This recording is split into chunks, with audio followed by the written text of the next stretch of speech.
Folks,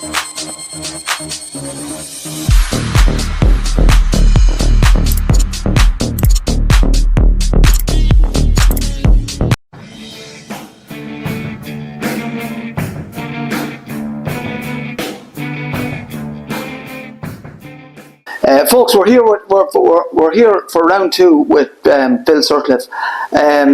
Phil has, since the last interview, Phil has become a very good friend of mine, and I got to know him. And the depth of his character is extraordinary. And it's a pleasure to be back here. We're in Crumlin Gym, the heart of everything here for this man. He's Crumlin and Trim the base man. Phil, great to chat to you again. And on the ball, the last time we were talking about the issues and everything that was going on at the time with the different political issues and stuff like that. Since then, we had a few conversations in between where you've decided now to run as a councillor, as a local councillor. Well, I wasn't so sure the last time, right? It was a big thing. I'm very busy. Yeah. Between coaching here and giving me time at home, and I'm here nearly full time. I'm here twice a day, and sometimes it just be for 2 hours. Sometimes it can be for 6 hours. Yeah, it all depends on what competitions we're getting ready for, what time the kids can get off work or school, and you try to give them that little bit extra guidance and help, right? And some of the kids need that. A lot of the kids need it nowadays, right? Yeah. But you try to help. Not only me, I have a group of coaches here that they're fantastic, and all voluntary. We're all voluntary. Yeah. They give our time here, day in, day out.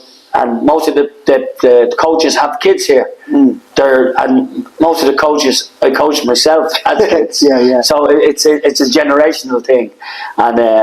They're like sons to me. You know what I mean? They're all like sons. Yeah. Because I've had them some 10 years of age, even younger. When I walked in here, the gym was quite busy, and there was different groups of kids training and some teenagers and whatnot. And it seems like it's like a family.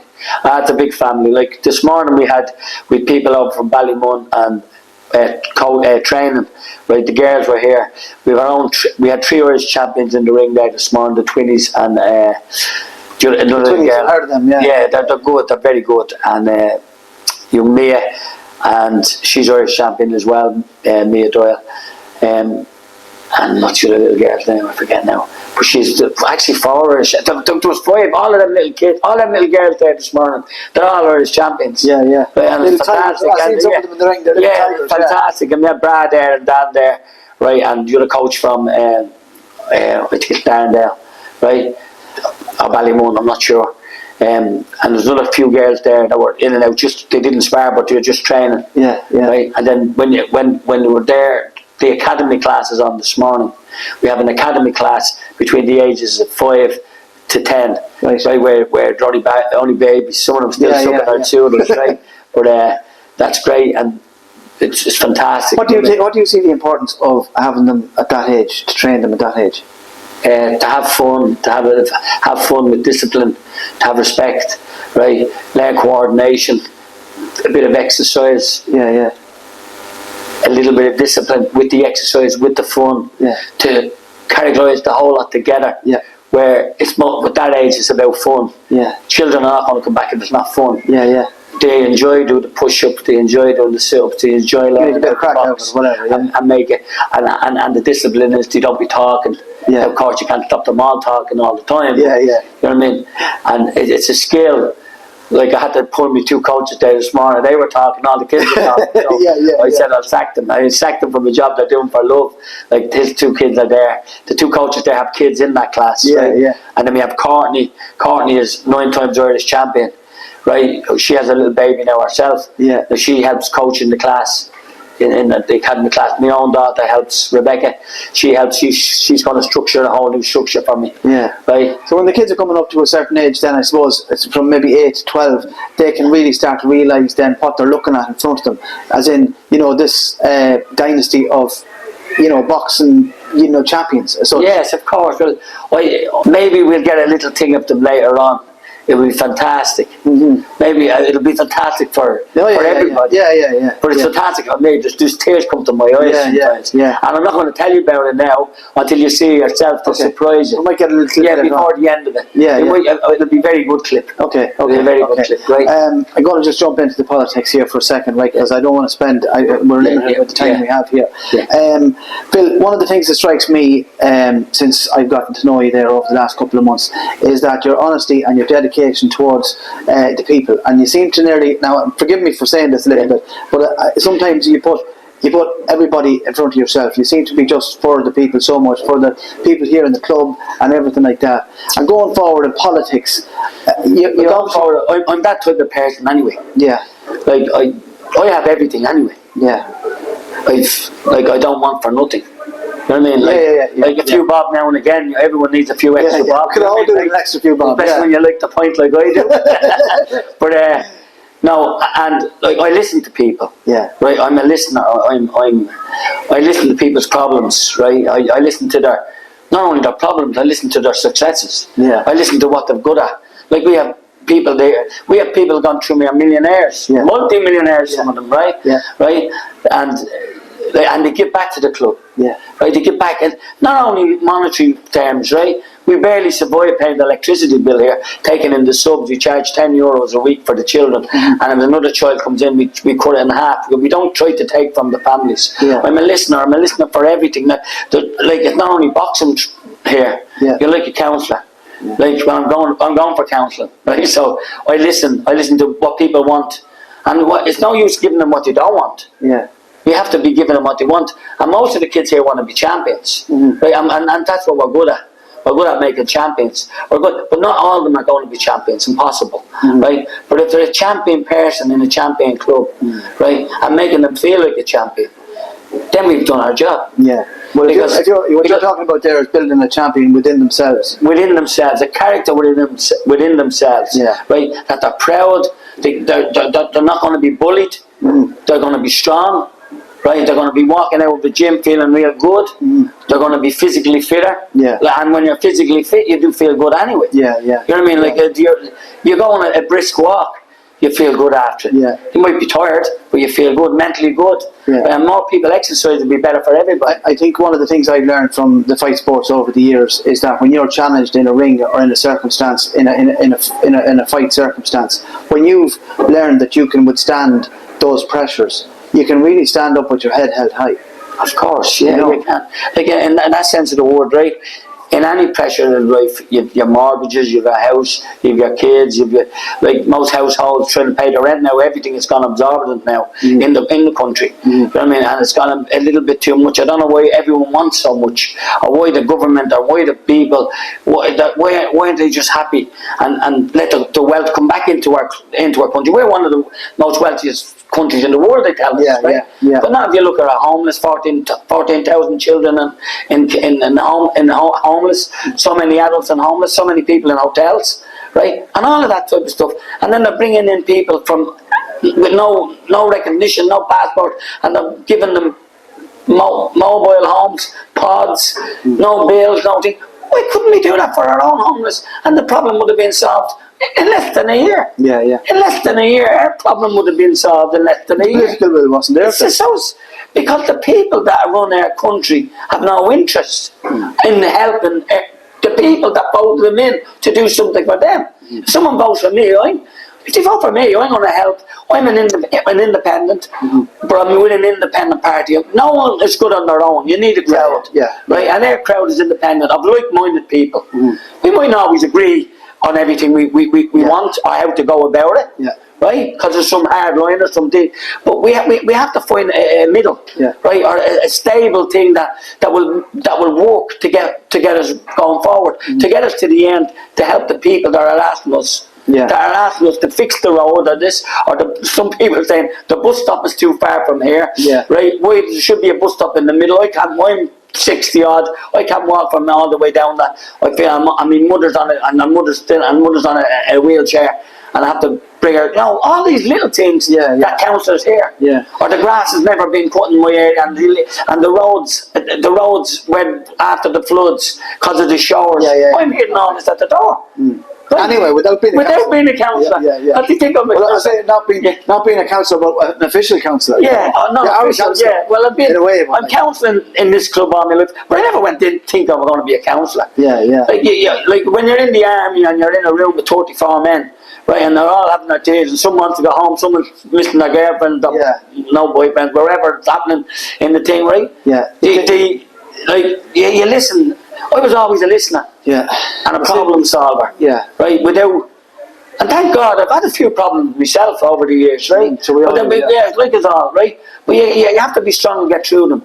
But when you start to walk up them stairs, right, into a boxing ring, and which I've done over 100 odd times, you're getting in, sometimes you don't know where you're going. Right, you know you're going in for a fight, but you don't know what type of fight it's always going to be. And it's a very lonely place. It's a lonely place, it's a lonely spot, but it's only you and him, right, and he's coming at you and you're going at him, you have to be brave. And that's where all the training comes in. And that's where the training comes in. And psychological stability and strength is all comes to play when you step inside that ring, the bell dings, isn't it? Yeah, well, the bell goes, all breaks loose. Yeah, you're on your own. Yeah, that's it.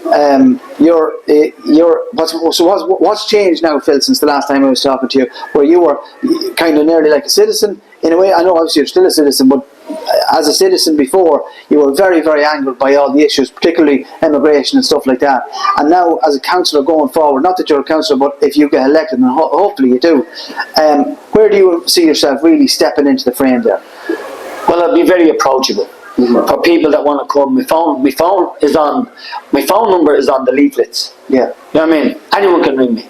And I've had a good few, I had hundreds of phone calls. Sometimes late at night, right? And I do answer, right? And if they have a problem, I say, can you meet me in the club? Can you meet me for a coffee? There's actually loads of people want to help me.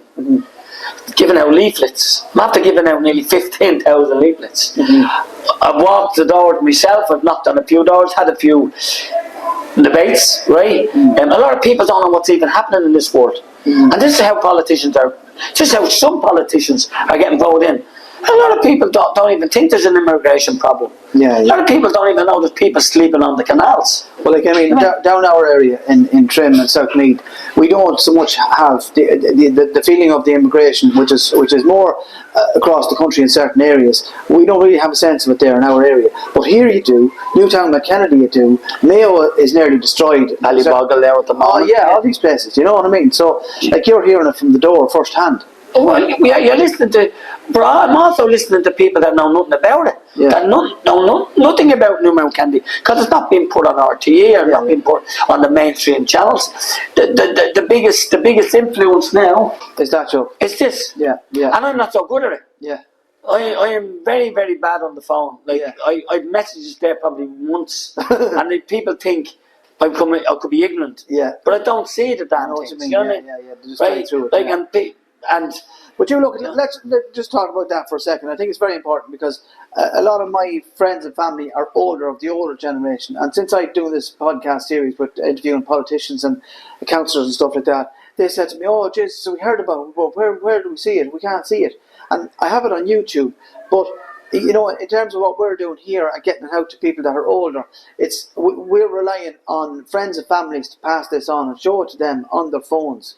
You know, because it's not accessible through the mainstream media, because they're probably it's an element of control that they have on the truth. Unfortunately, in this generation and what's going on around the world, we have to fix our own problem first before we can help. I'm not saying not help the Palestinians; they're going through terrible things. I'm not saying not help some of the Ukrainians. Ukraine is a huge country, and the problem is like we had a war here for years in Northern Ireland. Dublin, Cork, Kerry, the whole place. We knew nothing about it. We knew there's trouble up there. And we're hearing a little bit on the mainstream media giving us what they want us to listen to. And unfortunately, the mainstream media is being bought off. And I've no problem saying that. Right? Our politicians, I think, are bought off. Because they're not letting the people know what's going on. They're going into the doll and making rules for us that we don't need those rules, because they're getting orders from Brussels where there's a bigger thing going on. But we have to take our sovereignty back into this country and control our own country and what goes on in our own country, right? And not telling us that we have to cull cattle and sheep and right when we shouldn't be, and we should be eating this and should be eating that. If you look 50 or 60 years ago, very few people were obese. Very few. I mean, we're eating okay. Most of the farmers always ate well. All the churches in the famine days, you never seen a priest, a starving priest, right? You know what I mean? All of them things, and the babies gone missing. Even today with Roderick O'Gorman, 30 odd babies or something that got missing. One child was found in a brothel in England, right? Yeah. There has to be something wrong. And the Minister of Children, I'm nothing against gay men, Minister of Children and he's a gay man, has no child, has no children. What would he know about children? You know what I mean? And Leo Varadkar the same. I have no problem saying it. Because like it's the truth. You know what I mean? Like how can they and as I say, I have nothing against gay people. I'm all against this LABG and I don't know what I am and I don't know who he is. I'm trying to bring porn. That one of the ministers or one of the, not ministers, one of the people, I shared it this morning, that was caught for had child pornography on his phone and he was and he got a suspended sentence, right? And he was in charge of putting them books in the libraries for telling children how to masturbate and all of this stupid stuff. Horrible. And say it as it is. Don't be afraid to say it. And he wanted these books going in, and who's the Minister of Children? Roderick O'Gorman. So he had to know about it. So there's something fishy going on. There has to be. And the people on the doors are saying this to me. Like I'm after knocking on thousands of doors. Right? And the sad part of a lot, even here, sometimes, right? I had 26 kids in the range of the morning, right? 26 kids. All under the age of 27. Three of them had voting cards. They think they can do nothing. And I told them they're going to be able to do nothing unless you put your name on a voting ballot and to get him out or her out or she out or whatever out. You know what I mean? Yeah, so young people don't really, I think some of them don't really get the perception of the magnitude and the power that they have in a vote and the importance of being registered and getting the vote in there. You know, because a lot of people are just, younger people particularly are, you know, looking at TikTok and this. I'm alright, Jack. I'm alright, doesn't really matter to me. Not until they come into later life and things when they have their own children. When they start to affect them. But just I want to talk to you about something you rubbed off there on was with the Roderick O'Gorman and Leo Varadkar, both of them gay men with no children and stuff like that. And something related to that as well is ministers that they put in place with no background in the area they're going into, to me makes absolutely no sense whatsoever. So we're talking about O'Gorman and Varadkar not being fathers. The difference, I become a father 2 years ago, right? You're a dad for a long time now, but I become a father 2 years ago, and the difference in my perception of life changes completely. You know, and in terms of love for the child and all that sort of stuff, do you know? Responsibility, yeah, and just your outlook on the broader scope of life changes completely. You know what I mean? For the better, completely for the better. You know, like you have responsibility for your child. It's like, look, you breed sheep. If you didn't feed them every day or give them water, there's something going to go wrong. Yeah. Right? They're not going to be unhealthy enough. Same with a child. What he reads in his mind. Right, you want to educate. Self-education is very, very good. Right, if the right person is educating their children. But the parent automatically has a love, especially a mother, and a mother that Sinn Féin and all these other things wanted to take out of the Constitution. The most important person in any household is the mother, the heart of the mammy, the heart of the home. Right. Because we are a lawyer, even the husbands click on because she normally the strongest, like the lion, the female lion. You know what I mean? That she's the strong, she's the keeper of the children, of the lionesses, of the babies, like the mother in the house. My mother was the centre of our house.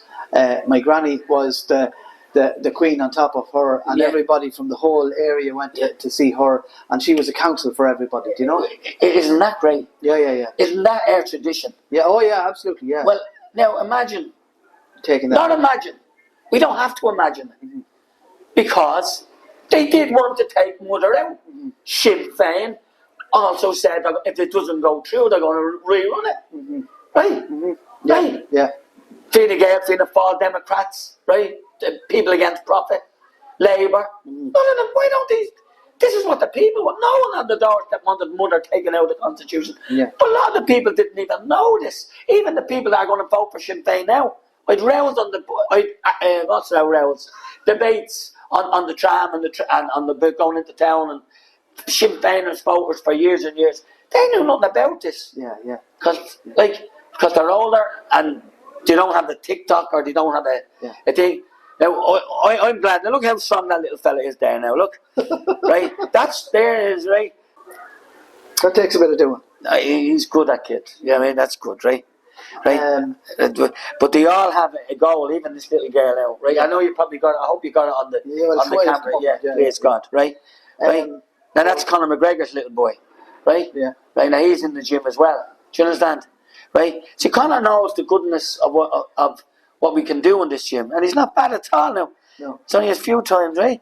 Let's see, does he go hand under hand? Let's see. He's the head of his outlet. Yeah, of course, yeah. Right? But the thing is, right, these are the type of people, these are normal people. Mm-hmm. We only want normal things. We want what's right, which is very, very important. Yeah. Right? The people that we put in power, even the Gardaí, I have friends, guards, I go drinking with them, I socialise with them for years, right? Right? I have prison wardens. I also had gangsters and criminals. All of these come to a boxing club. They all have their own little forte, right? Right? But the guards, the guard that's in charge of it, right? And who swore allegiance to the Queen. Now he's sworn allegiance to Harris. Joe Harris, right? Joe Harris. That can't be right. And he's using bully tactics with those policemen dressed as like the black and tans. Mm-hmm. Imagine a policeman trying to hide his face. Mm-hmm. Mm-hmm. It's not the MI5, or is it the MI5? Well, I can understand a guard hiding or putting a balaclava on if they are doing a raid on a gangster. That makes sense. Yes, but not for the normal people. Not for the normal people. You're talking about Newtown on Kennedy. Yes, because they're all up there and they're wearing balaclavas. Yeah. That's what the general public. Yeah. You know, that doesn't make sense. Because why are you trying to hide? Yeah, well, there's another guy up there in New Mount Kennedy, a friend of mine, right? Told me about it, right? He's been used as an enforcer. I'd say he was on the box. He was a runner up in the National Senior Elite Championships, right? Mm-hmm. One of my boys being. He was being used as an enforcer. He's on the Facebook with a gun and all, right? Right. But he has a crew there, right? I think they're protecting some places that the immigrants are going. That is bully tactics. Mm-hmm. Like 2 or 3 guards, right? And there's no. And I've been to nearly all the marches, right? Like just to be a number, just to be counted, right? I'd like to see, and mammies, daddies, children pushing prams, and people walking their dogs, putting their babies, mammies and daddies, the normal people that the government and the guards are supposed to swear their allegiance to. But the bully tactics they use in New Mount Kennedy, and they see it. It's on every. It's wildfire. Yeah. Pushing a pregnant woman down and everything. Some of the guards, I know a few guards that are they're disgusted. They can't wait to retire. Yeah. You know what I mean? I know a few guards personally as well, and they've kind of expressed a similar sentiment to me as well, which is very sad because. Well, it's very sad. We're supposed to look up to the guard. Yeah. Who do we ring when we get into trouble? We ring the guard. Yeah. Right. And they're supposed to be the law of the land for the people of the land. You see, what I believe in, Phil, with the Gardaí is the Gardaí that we grew up with as we were growing up in Trim was they were not against you. They were your ally. Yeah, they were working for us. Yeah, working with us. I had to be reprimanded for a few different things over the years, from messing and bollocks around at different things. And so just harmless outside, like, you know. We're all young ones. Yeah, just harmless outside. Yeah. But at the same time, you know, you knew that they were there. They were there to protect you, but they were also very, how would you say, like a council behind you as well. You know, I remember there was one time I was caught for underage driving. A motorbike when I was 14 or something like that, and the guard, you know, rather than arrest me and go through all of that, he came down to the house that evening, took time out, probably outside on his own time, and sat down with my mother and father and me in the room and just talked about well, they're not paid enough in the first place. Yeah, but do you know what I mean? In the first place, like nurses and doctors, the trainee doctors or the doctors that just have to pass it out. Yeah. Right, and we're losing all them people. Right, we're losing such a generation. Right, my own son lives in Australia. My daughter lives in Dubai. Right. I've 2 kids in the north, and my 2 daughters are. My daughter's an accountant now. Next week, please God. Yeah. And she's working here. She's working here in the club. I'm hoping to get her a job here in the club to make things work. To make make it self-sufficient. Because I'm too easy, right? I'm too easy, right? But the thing is, it'll still be an atmosphere that anybody can walk through the door. You see, we've Romanians, we've Chinese, we've Japanese, we've blacks here, we've and we've whites. So I call a black fella is a black fella. What is he? A white fella? He's not. He's a black fella or a coloured fella. I'm not racist. I'm not a bit racist. You have some of the richest and the poorest people coming in the door. And the richest and the poor. There you go. But the richest and the poor. Some of them don't have pay subs. You know what I mean? Right? Because there's a story behind it. But none of them people on the floor know that. The mammies and daddies know. The only person that knows it is the person taking in the tube because they're told. They don't. Some of them they're told they're already prepaid, bump, and all that kind of stuff. Right? And any child that's any helper or volunteer in their club or worker, none of the children play, and that's a big part. That's anyone that gives. We give back. You know what I mean? That's important. And the government should be giving back to the people that are voting them in. Not to try to make themselves up. They're not going. I'm not going in to be famous or going in to be anything. I'm going in to do a job to try and change part of our society that's in the areas of my society. And then please God go bigger. Right? Please God go bigger. Right? To be able to help a bigger for Ireland. For this country, for our own country. We should be helping our own districts first. You're not going to dig your neighbour's backyard before you dig your own, right? Or maybe he needs it more than you do, I don't know. But, right, we help. Where's the help for the old folk now? You know, like you knock on the door and, you know, I don't want that going away. You know, you used to duck into a shop, your neighbour, to go to shops for her because she used to get old, she's not able to run in case she didn't get a bag of sugar or a bottle of milk or something. You know what I mean? You'd knock in, your ma would tell you, go in and see Mrs. Ward, go in and see Fitzpatrick, because she's not able to go to the shop. Go in and you might get a penny or 2, well in my day a penny or a half penny, right? That was the days, you know, in my day, right? I'm talking about old people there, and like what I really appreciate old people. I enjoy their company. I have a granny and granddad-in-law, and they're around 85 each, and the crack we have, you know what I mean? I bring my daughter into them, you know, every day, every second day, and the lease of life that they get from each other is it's just a pleasure to watch. You know what I mean? And that's old people mean a lot to me, you know. Well, they've lived longer. They're wiser. They don't give a sugar what they're going to say. No. You know what I mean? They know they're on the way in. You know what I mean? The way out or the way in. The way into God or the way out, right? Wherever, right? Because we all get older and we care less about what we say, right? Right? If it's the truth, right? Like there's people call me racist, right?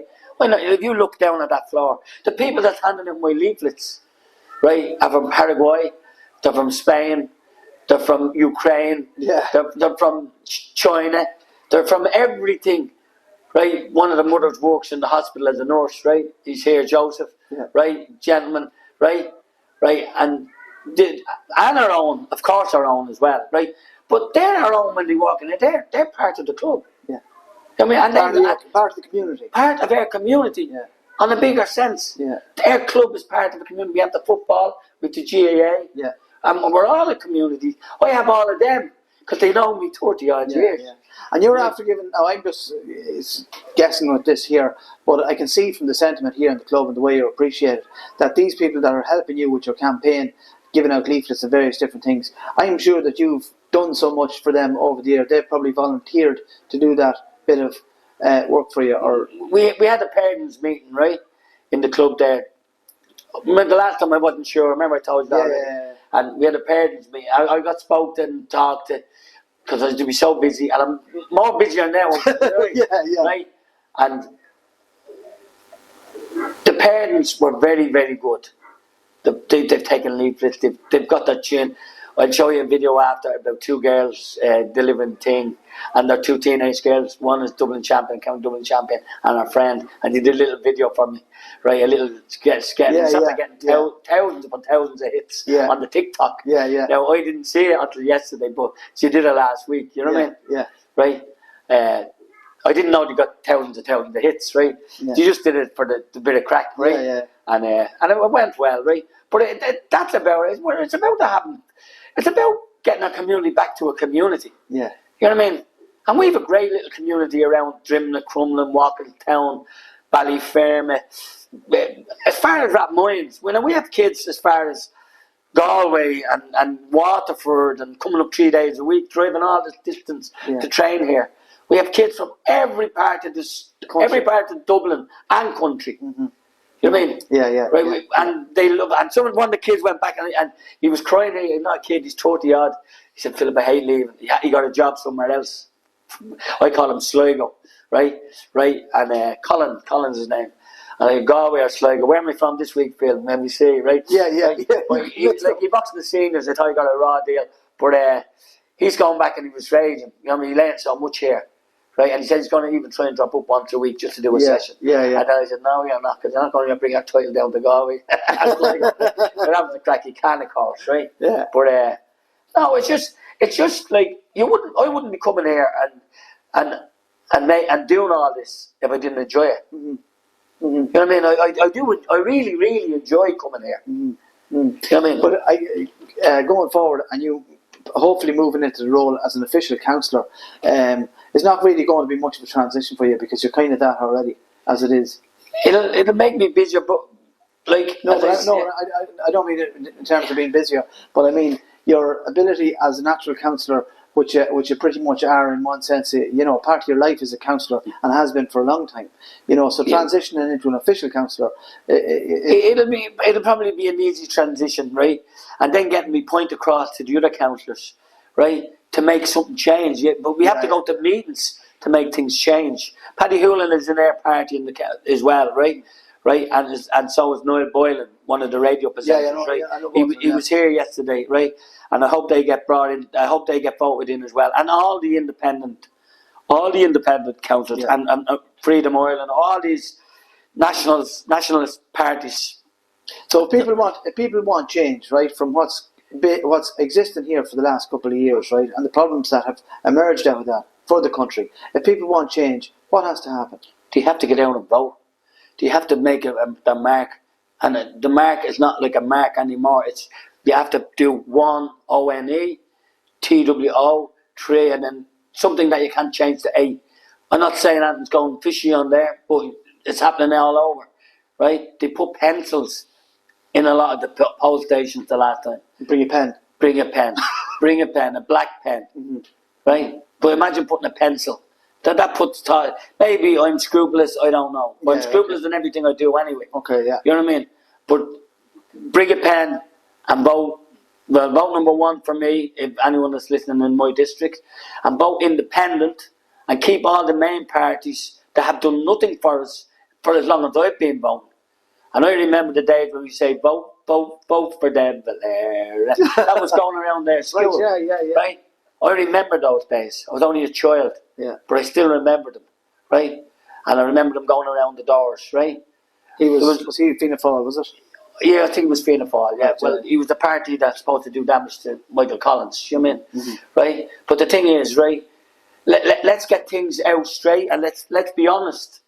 Let's be honest going forward. And let's make what our people want, the people that vote you in. Like Healy Race, they do great things for Kerry. We don't always agree with them, but they're looking after their constituents, right? And furthermore, right? And furthermore, when we look after our constituencies, which we're voting, the people that are please God going to vote us in, right? We bring their problems to the councils. That road wasn't done, those trees weren't cut. All these things I'm listening to. I'm not official a councillor now. But people tell me things, and that's the beauty of me. I listen. And I do be passionate and I try to make them understand, right? But I don't think our council is fit. It's not fit for purpose. They're taking tusk workers on where they should have given them a job because they're doing the same job as you. We just say you're a council worker, I'm a tusk worker, I'm getting an extra 20 quid. Yeah. Right? I'm doing the same job as you, probably even doing it harder. Right? If there's a job there for someone on a tusk, there's a job there. You know what I mean? There's a job there. They should be able to give them a job. You know what I mean? They're not hurting. They're bringing it back. They're supposed to give to the communities. Dublin City Council is supposed to give back to the Dublin City area. Yeah, They're absolutely. supposed to make it easy. And wherever they're getting the money from, all our taxpayers' money, right? Yeah. All taxpayers' money. Instead of having big, mad money jobs, right? Or money going elsewhere. Or money going for tents that are taken down 2 days later and probably every tent there, probably £100. And they're giving out 1,000 tents. And cost a fortune to get rid of them. And then, they have to get rid of them. Yeah. What? That's waste of money. Like, you're going to build 10 houses. You know what I mean? Yeah, there's a lack of sense there. And when you see these tents popping up all over the place, I had a cousin that was living over in San Diego there for a while, and she sent me some pictures from outside her office where she could see these tents all up along the streets and stuff like that. You know what I mean? And the situation over there now has gone out of control for different reasons than here. But we have the ability to control that situation here. Over there, they have a problem with fentanyl, which is a drug 10 times stronger than heroin, and that comes in and decimates the place. That's their main problem over there. But our problem here with these 10 cities are an influx of immigration that's uncontrolled, you know? And undocumented. Oh yeah, yeah. And then they get into the country, like the lad that killed Ashton Murphy was supposed to relocate himself. You know what I mean? Ashton Murphy was still today if the government looked after that. Yeah, yeah. You know what I mean? And where I live, there's a memorial just on the canal, and there's a lovely picture of Ashton just on the canal. And you know, I just walked past it yesterday, so you know, you just remind me of that. It's very sad. It's very sad, yeah. Like, most of these things, this is going to get worse. There's men walking around, O'Connell Street, and I knew it. There's men masturbating in some woman's kitchen. See, the old people don't see this. We see it on TikTok. They see it on TikTok. Okay, they can, like, they mastered the CNN and all these crowds, right? Doing the films of things, and they found out that it was a hoax. They're all actors, right? This from normal people. It's very hard to copy it. Yeah, you know what I mean. Yeah. So like, why are we should stop. We're surrounded by water, right? I know the poppy's head or the teddy bear's head is Northern Ireland, right? Or Ireland, or the north of Ireland. Yeah. We won't say, but it's still ruled by British rule. Yeah. Right. We have our 26, and the rest of those are out of our 32. Right. There's where we have to man our bodies. We're able to do it for the foot and mouth disease, the swine flu. Right. We're able to do. Okay. We're all one Ireland. Irish people should be able to travel within their Irish, no problem. I'm for that type of border between Irish people, no problem. But there's my friend's a taximan, and there's 100 taxis coming down every day. Oh, people coming from the north. And that's illegal. They're coming over. Yeah. They're saying Rwanda, the Rwanda deal with England, they're sending them back to Rwanda. People are making their way to thing. People are being trafficked, they're paying their way over it. Because Rodrigo Gorman advertised, I think, in 32 languages to come to Ireland. Right? So there has to be something behind. That's criminal. That's actually criminal. Right? Advertising people to come to Ireland. Where I've have to say at the beginning, we can't look after our own hospitals. We're our own people. Right? We can't look our doctors. You 3-day waiting list for your normal GP. Right? For operations, there's people waiting years. Right? You could be fixed by the time you go in. Right? We can't look after our own. Why bring in more people? I was in the doctor's there a couple of weeks ago. There was a woman ahead of me in the queue, and she was putting in for a scan, for a cancer scan. And I think it was the beginning of April, and the lady behind the counter looked through her stuff, and she came back and she said to her that will be, I think it was in late June or early July by the time she'll get that scan. Now, if that cancer is an aggressive cancer, which some of them very much are, the damage will be done in a very short space of time. Where they can try and stop it now. Exactly. Yeah. If the services were there to observe that cancer, see what it is, and get a plan to eradicate it as quickly as possible, because that's the best cure for any cancer. Yeah. That's terrible for that woman and her family. That's only one of the cases. I say there's thousands of that going on, right? And especially through the COVID, the so-called COVID. We won't go into that now. Yeah. Right? Yeah. But the thing is, right? But this is what I'm hearing from if you were Ukrainian, you're top on the list. If you're someone else, you're topping the list. Right? Yeah. That is wrong. Yeah. Right? And all lives matter. Not only black lives matter. Don't care whether you're black or white. All lives matter to me. Well, you know, Right? you know yourself. Anybody walks in that door, they are in charge of their own 2 feet. As in, it doesn't matter what colour, creed, or religion they are. If they're a good person in front of you, then that's who they are. Well, I have a Muslim man handing him my thing. He's a coach here for the last 20 odd years. Yeah. You know what I mean? And I trained here, and he's one of my best friends. Yeah. Azar. It makes no difference at all. No, he's handing out my leaflets because he knows I'm a good person. Yeah. We're good friends this year. Yeah. And we've had our ding dong. Yeah, of course, like any friendship. Issues or whatever. Yeah. Coaching issues. Yeah. But, Disagreements or whatever. But he's a very good coach, and if I asked him to come down today, He'd be straight down. Yeah. I only got more leaflets yesterday, and posters. So I'll be doing. I'll run out of hair tomorrow. So you've got another 2 weeks from the date. Today's date is I think it's the 20. Today is the 25th, is it? 25th. So I think we've got about 2 weeks more before the election. Yeah. What I presume you're out canvassing. I know you have very little time between coaching and everything like that, and canvassing all the time. What's your what are you getting on the door now? Well, I'm getting a lot of. The country has to change.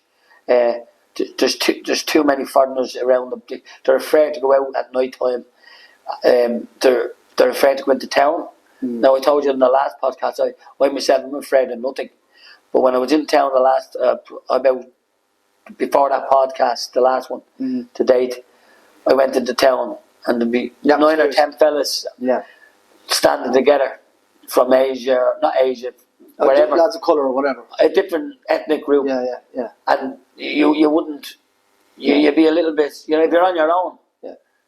You know what I mean? You might be able to handle 2 or 3 of them, but you know what I mean? You mightn't handle bleeding 6 or 7 of them. Yeah. You know what I mean? Yeah. Right? But, and they're all over in coffee shops, they're in bars with 2 of them, a lot of them just sitting around with 2 points. There'll be 8 of them there. You know what I mean? It's if anyone doesn't see it, I've seen it. I'm telling you, I'm not telling lies. You walk down Dorset Street.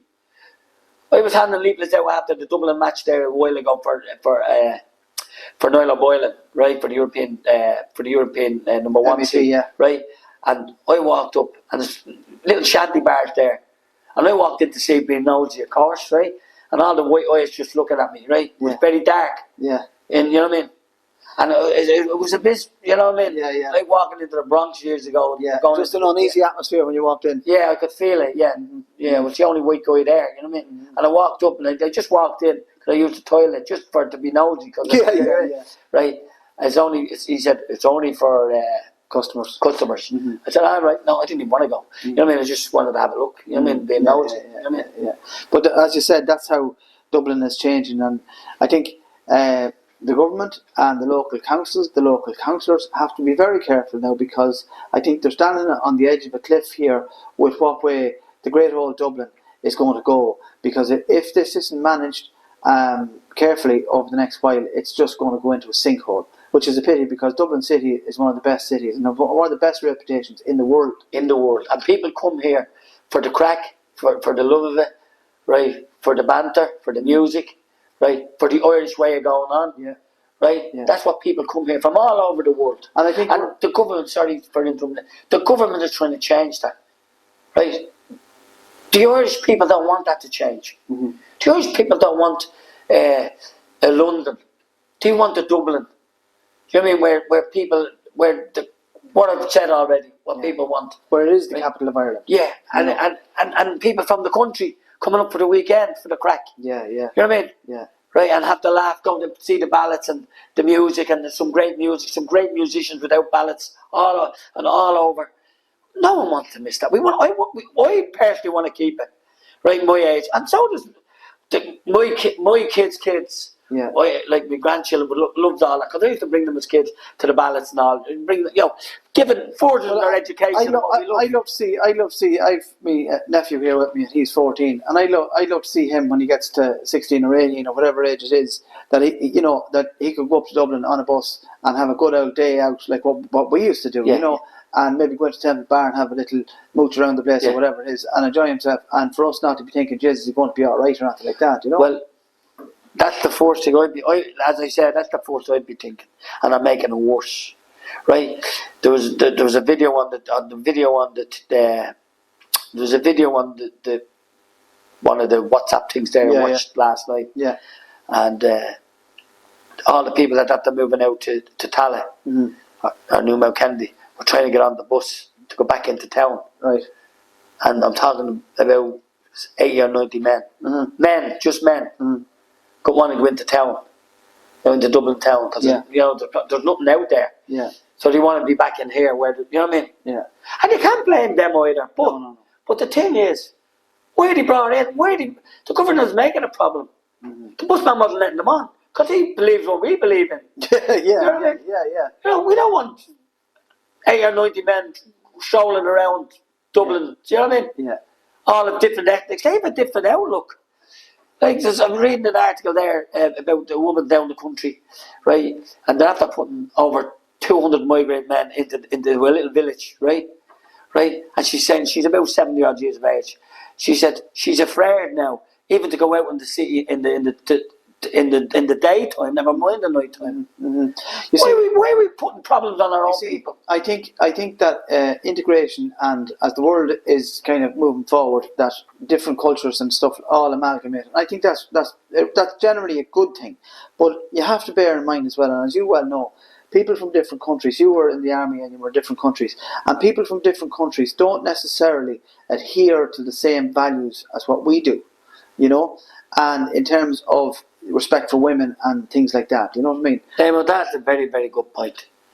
Right? I've seen so many. We have to be careful with that, because if that sort of thing comes into our country, and incidents will happen, like similar to what happened to Ashling Murphy and things like that. And I think that comes from, now there's two parts to that. That could be a personal thing that's gone wrong with somebody in their own head, but it could be a cultural thing as well, where they think that it's all right to do these things to people in their own country, and then they can come to Ireland and behave like that as well. And obviously that goes. Well, look at the Muslim. I've nothing against Muslims. I said there's a Muslim man. My sister married a Muslim. I've nothing against any religion. It's up to them what they will. But don't enforce it on us when we come into our country. This is our country, right? This is our country. I lived in different countries for considerable bits of time. Yeah. And I've lived in Portugal for 7 years. I learned the language. I adapted to their way of life. Do you know what I mean? And I became, in a way, Portuguese. And it was great to be able to do that. Do you know what I mean? And I think if somebody's moving to a different country, that's a better attitude to have, moving to a different country.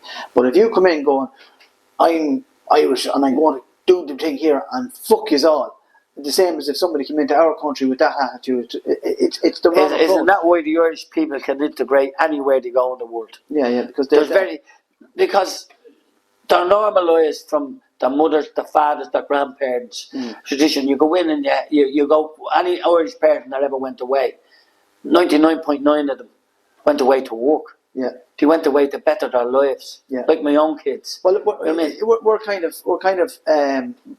bred into a way of, not bred into it, but we're brought up in a work ethic. Yeah. Most of us are anyway, you know. Yeah. And sometimes I've seen people that don't work and they're no good here, and they go abroad and they have the most successful careers and life and build businesses and do that. And they couldn't do the same thing here. And that's just the way people are sometimes. Well, you see, when you go away, you don't get the dole, you don't get nothing like that. But maybe England you do, right? And people doing the business there as well. Yeah. But the thing is, when you go away, 99.9 again, I say, people go away to find a job as quick as possible. Because you go away with a few bob, right? So you'll be able to put yourself up for a few weeks until you get a job, or a few months. In Australia, they have a great thing. You can't get in there, right, without having a few bob to put into the bank. In America, it's the same, right, unless you're crossing the borders up by, as you were saying, San Diego, right, because the Mexico is right next door to it, right? But the thing is, people go away to work to better their lives, and sometimes to get a mortgage, to get the money for the mortgage to come home to put down to make their life better here. Yeah. But when people go away and see how good life is there, without we're taxed to the hilt. Where, you know what I mean? We're one of the dearest countries in Europe.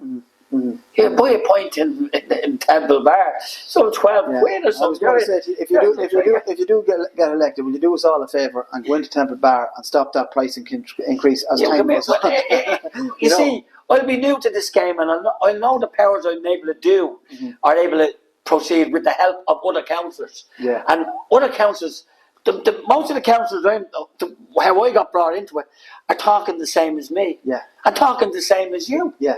Yeah. We're just, as I said, you went to Portugal.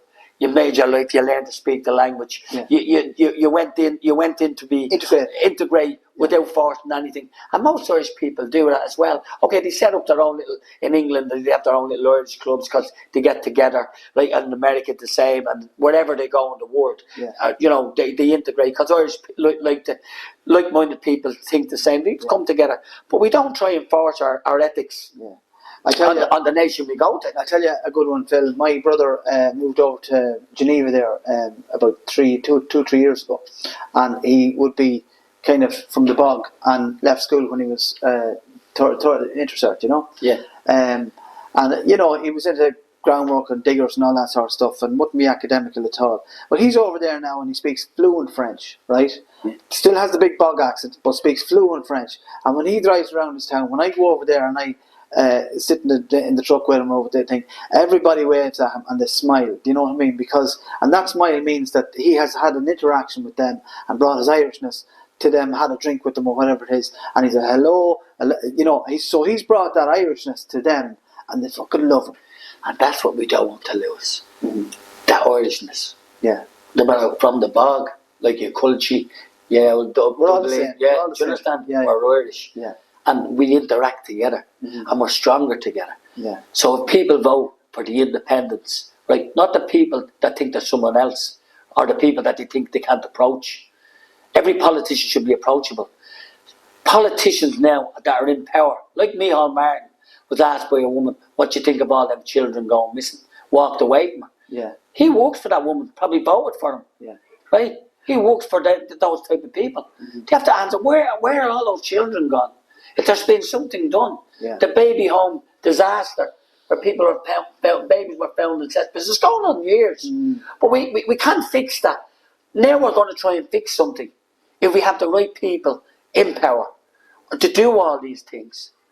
You know what I mean? To try and make a change. And not a little change, right? A big change. And to get our borders looked after, right? That nobody's able to come into our country. Look at people, as I said, people that want to better their lives. Like you went to Portugal and your brother went to France. No one stopped you. You just went to better your lives and go to work. All these people coming in, they're not wanting to better their life. Not them all. I say a few of them. But maybe a few of them are working and getting their 200. I don't know what the money is now. It used to be 220 or 280. Free food, free medical. I'm in there as a soldier. I don't get free medical. Right, and far from my country. With in Lebanon, nearly got shot loads of times. Right? But I still get nothing. And none of the veterans either. None of my veterans, my veterans, the Irish veterans, are on less money, right, than some of the people they're bringing in. Can I talk to you about just something else for a second? Just come up in the news there recently, where there seems to be a big exodus of guys going out of the army. Yes, a lot of them are. The army soldier was paid very little, right? Enough to live on, enough barely to pay our bills. Like we had soldiers there a while ago, not so long ago, sleeping in their cars. Because they couldn't have the petrol money to drive down if the soldier was based in Dublin or soldier was based in Galway. They didn't have the money to drive up. Now this is, they brought it on the national, on not the TV I don't think, but in the papers they brought it up, right? Wasn't on national television. Soldiers are paid so little. Same as the guards. For the job the guards have to do, right? Yeah. They're not paid enough, right? And neither are the doctors or the nurses. Right, they should be on a decent wage. There's two soldiers working or two guards working. They've not married the married guard, and they find it very hard to get a mortgage. That's wrong. The country has been where we sold our oil, our gas, our roads. We sold all that. Why isn't all this money coming back like it is in Norway? Coming back to educate our young children, to fix our roads. Why isn't there people? Someone has taken something. Well, and nothing. You know what I mean? The difference between here and Norway is that the money's been badly invested, or it's been sold off. You know, for a quick buck, and probably corruption at the time. Do you know? In Ireland. Yeah. And So one specific thing that I'd be aware of is the gas fields off Belturbet over Mayo, and that scheme was sold out. You know, that was I think was Liam Lawler was in charge at the time. Liam Lawler's dead now, wasn't he? Yeah, you know, but it was that era of guys that was in charge that time. You know, so what they did in Norway then was they got they highly taxed their resources and then reinvested that back into the country, and that's why they're one of the best countries in the world. Scotland's the same, I think. Scotland reinvested in a lot of things, right? Yeah. I couldn't understand how when they voted in the referendum to stay with England, but you know what I mean? Yeah. I didn't understand that when they could have stood alone with the oil alone that's in their waters. Yeah. I mean, and I'd say there's more oil in their waters, right? And if it's found, we should be like Finland, as you say, and reinvest in our youth, in our children, and in our roads and our schools and a better education system. It's a big thing there as well. Like, I mean, you have the fishing resources there off the west coast of Ireland, and I think it's only 15% of the take on the fish is actually being landed here in Ireland. You know, the rest of it's going to the EU because we're being raped at the sea. And our fishermen having to throw some of their fish back into the sea because of quotas. Because over the quota. That is wrong. That we were sold out there too by our fisheries minister. We were sold out big tankers where fishing in our country is family business, right? It's mostly a family business. The trawlers, right? We should, and that was generation. You know fishermen here from years ago from around here as well. There was a fisherman I used to drink with down here. He used to do the scallops and the thing, right? Oh yeah. Right, he was a character too. You know what I mean? Played the guitar and had all that. But like that old thing is kind of fading away. Yeah, that's after fading away, and then because bigger ships are coming in and taking super trawlers. They're raping the sea. They're taking they're taking they're too big. The ships are too big. Yeah. Right. But our government let that happen at the time. You know what I mean? Because they gave away our waters. Yeah. They gave away our fishing rights which is wrong. Yeah. Well, you have these super trawlers, and as you said there, they're allowing these super trawlers to come into our waters, and these super trawlers have nets on them 4 times the size of Crow Park, and they just throw it out the back, and whatever's in it is gone. Yeah, right? and killed, and not thrown back into the sea. Exactly. Yeah. We see that's another thing. No, the TDs around that area, or the TDs, or the new fellas going in, please God, should tackle that straight away because that's their community. That's the fishing community up in Donegal and all them places. They should tackle that straight away. And please God, they get the help of us down here if we do get TDs, if there's a general election. Right? And I see if they do go wrong on this, I don't know because I'm not God, I don't see the future. Right? If we do well on this and take Fine Gael, Fianna Fáil, Sinn Féin is out of the question that we have a bigger say as an independent with all these other helpers, right? And if they think like-minded like us, I said we got a load of them in this room, right? We'll be talking about different things. Everyone will have their own policies, but most of the policies, and the most policy at the moment, and most people, when you knock on doors, is people coming into our country illegally. You know what I mean? And what's going to happen, Phil? You know what I mean? If so many people, they tried to put people in my local in Drimnagh, and the people protested in a national school. You know what I mean? We don't know what, and so a lot of them are criminals getting into. A lot of them are. Yeah, but not all. Not them all. Not all. I'm just looking at your poster here. So you're Independent Ireland, and that's part of a group as well. That's a group. Tell right? me about that. It's a lot of like-minded people. Right, like there's a few farmers there, right, that fought over the people in the bog. Yeah. Now, climate change is another thing, and I don't actually believe it. You know what I mean? I don't actually believe it. I believe they're doing things crazy with this thing, like they did in Dubai, if they're able to flood Dubai like that. Yeah, that was a disaster. Disaster, and in what they did was they manipulated the cloud structure over Dubai to secretly get rain, and they just didn't get to switch it off as quick as they wanted to. Yeah, or they did too much of it, and the same as they did in. I think so. I'm not so sure. And all these conspiracies seem to be coming true right now. So it wasn't conspiracy at all. Like the vaccine and everything else, like they did in Miami, not Miami. Where's it where they burned all the houses? And well, here's a concept for you, right? If you're trying to hide the truth, would and you were a big body like a government or something like that, if you said, right, okay, let's redress this as a conspiracy and push it out as a conspiracy, people won't believe that shite then. Yeah. Do you know what I mean? Yeah. Well, come here, when you have RTE and their mainstream radio stations saying all the same things, using the same phase words.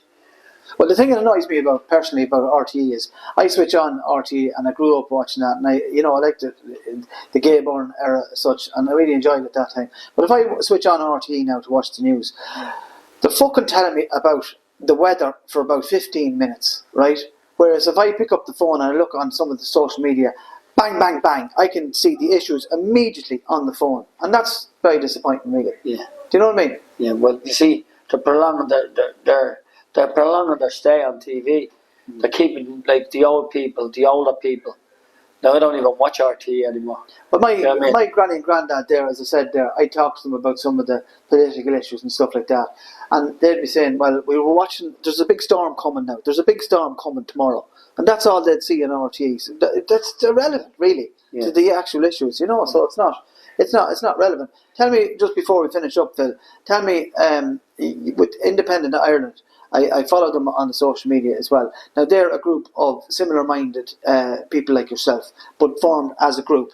As a group, because we know if you go in independent on your own, you get very little results because it's a voting system. Yeah. Like, in this way, there hasn't been a party without another party forming a government for the last few years. You know what I mean? We had Fianna Gael and Fianna Fáil.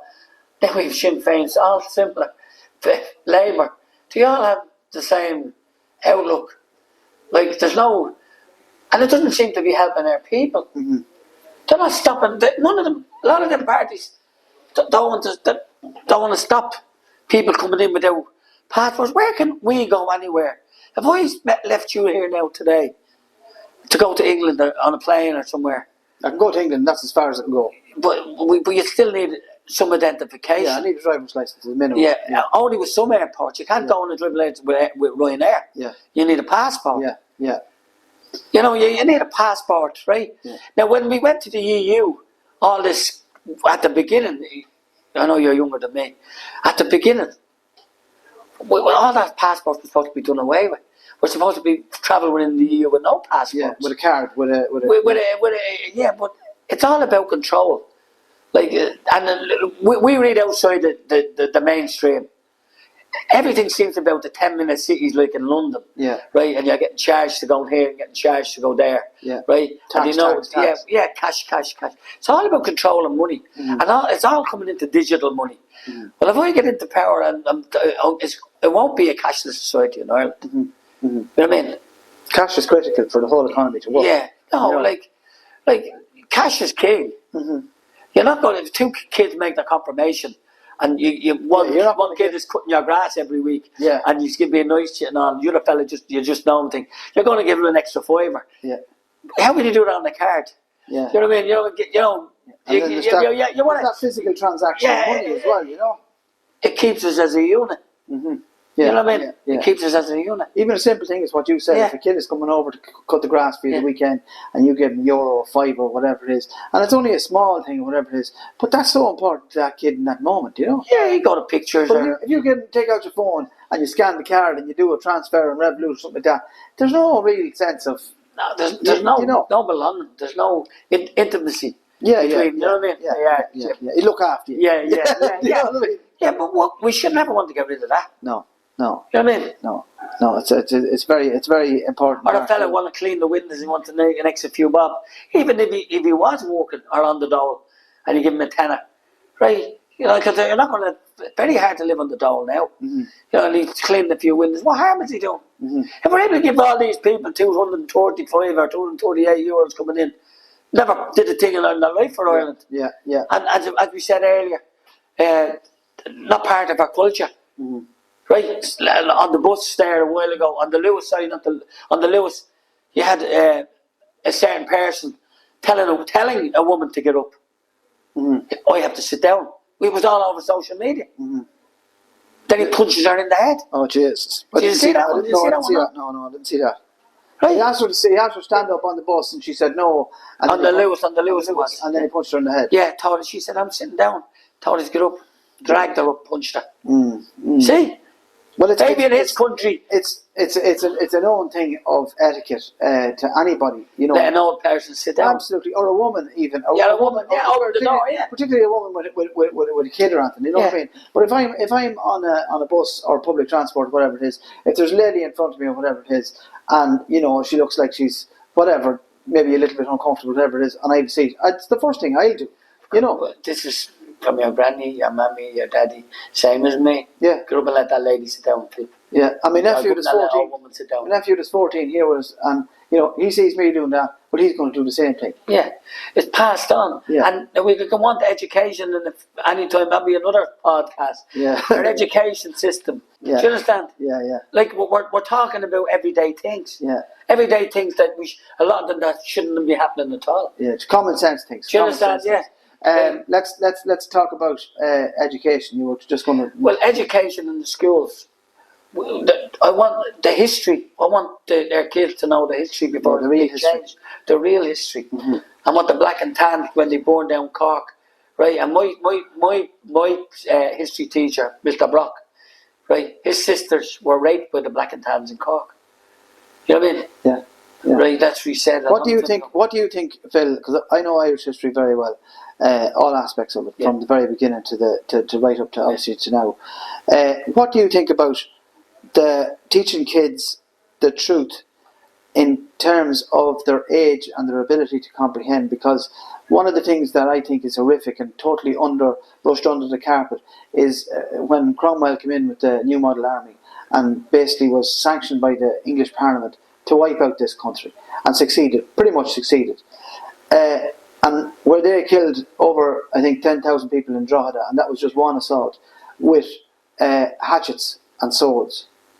Never mind what's going on in Palestine at the moment, where they're dropping bombs and they're killing people, like indiscriminately with bombs and stuff like this. But to kill 10,000 people with swords and hatchets, and it for it to be sanctioned by the highest government in the world at the time, is kind of, it's hard to comprehend that in ways. Do you know what I mean? You can never comprehend it, but remember, it wasn't the English people. It was the people that ruled the English people. The same thing is happening. This is the bigger picture. Same thing is happening to us. It's the people that think they're ruling us. They should be ruling for us. That they're not kings and queens. They're elected politicians that are supposed to be doing our bidding for the better of the people, right? The kings and queens were only doing it for themselves to keep their monarchy, bloodline strong. They wanted to wipe out the whole country. You know what I mean? And they probably would have if the Irish people were not so strong. We've gone through a transition of Vikings and Normans and English, of course, right? Yeah. And any person that come through to make us, like going back in the day, to make us the Irish we are. You know what I mean? To make us strong. And we've made. It's like when you get two good dogs or two good pigeons together, you make you make them better. Yeah. Well, I'm hoping we make us better. Not what the country is doing, what our country is doing, bringing all these people in to dilute our Irishness, to dilute our cities and our towns by putting so many men. Women will fall in love with things, kids will find me, but they're diluting, and it's happening too quick. If it happened at a slower level, if people come in and integrate it, like for more doctors coming in, more nurses coming in, more fellas on bikes coming to work, right? But let them have a system. Let us make a system that we know who they are, we know where they're coming from. They haven't got a background of paedophilia or unknown, right? Or anything, right? And that's what we should be controlling. We're surrounded by sea. We should be easy enough to do it, right? We should be easy enough to do it. Well, there's only certain ways into this country. It's not like we're Germany, where you know you borders all over. You go drive through. You've got three airports and you've got 2 ports. You know what I mean? And it doesn't take a whole genius to think. No, and you'd stop it down. You can still get through. You can still get through if you were soldier, like you could get through the, you know, especially air borders, right? Yeah. You take a step into that, you're in Northern Ireland. You take a step back, you're in Ireland, right? Right. But the thing is, but it would be harder that way. If you're going to control the border. I know what you mean. Properly control the border thing. We better wrap up here because there's a few things I want to run through with you as well, with the club and stuff like that. But I'm not sure whether I get to talk to you again between now and the election. But I genuinely hope you the best and the best success, and I believe that you'll get through, because you're a man of the people and for the people, and probably one of the most genuine guys that I've had the pleasure of meeting. So I wish you the best. I think you'll get there. Please God, I think you'll get there. I'm not counting me chickens. You know what I mean? Like sometimes you think you're going to win, and you're beating on a 3-2. Yeah. Right. But like, I'm there to win. I'm not there to lose. I'm there to fight for a win. You know what I mean? I'm there to try and make a change. Yeah. You know what I mean? For me as well, but not for monetary wealth or anything like that. For a change for the people that I'm going to represent. And make clubs all over the country and the city. Because I'll be taking my party is all over it's national party. All over this country. To make things like there's Christopher with one of my coaches there, right? Christopher's going to be a coach, and he's an artistic child. He's a man now. He's nearly 40, right? And his life has changed since he came into this boxing club. But so is Justin, and so is Darius. They're on the mainstream. They're on the mainstream classes now. We've got them from an artistic class to join in the regular classes at the senior level and the junior levels. And that's a big bonus. And there's Paddy Dingle just walking out. He's my partner, right? That's his baby. Paddy Dingle's baby is the high five with another girl that they brought her up, right? And it's for autistic children, and it's after going around them. But Paddy's idea is to get into the schools. But unfortunately, Paddy's in Fine Gael. He's after jumping ship down to Fine Gael. So we have our banter. But I trained Paddy as a boxer. Paddy, and now he's a coach now in Drimnagh. He's involved in boxing years. Now he doesn't coach in Drimnagh anymore. But he was always in politics in Sinn Féin. But like, that's another story for him. But we have our say, like, and I'm not saying anyone not to vote for Paddy. I'd say everyone vote for Paddy, but he's in the wrong party. You know what I mean? And I told him that. Right? Well, I wouldn't go behind the doors. Don't vote for Fine Gael. Okay, how can you vote for Paddy if you're voting? And I'm meeting this on my own streets. And your buddy is going for Fine Gael, Phil. You know what I mean? And I have a laugh about it. Like, and like, as I said, we'll meet for a pint even probably later. You understand? Like, but what he wants is what I want as well. But he won't have a say. No. Because when the party whip says they're the ones that's letting these open borders go ahead, they are. The party whip is the final say. Yes. Like, our party, we won't have a party whip. We probably have a say, but we're all going to have a vote. We're all going to have a vote. Not the party whip. We'll have a vote and say, no, we put the things on the table. Otherwise I'll be getting out. We've had this conversation before I went in. I did my homework. You know what I mean? We like but the people that I'm going into, please God, go into power with, are the same as what we're similar mind thinking. Similar mind thinking. Yeah. Okay, well listen. Go on and talk to you now. Thank you very much.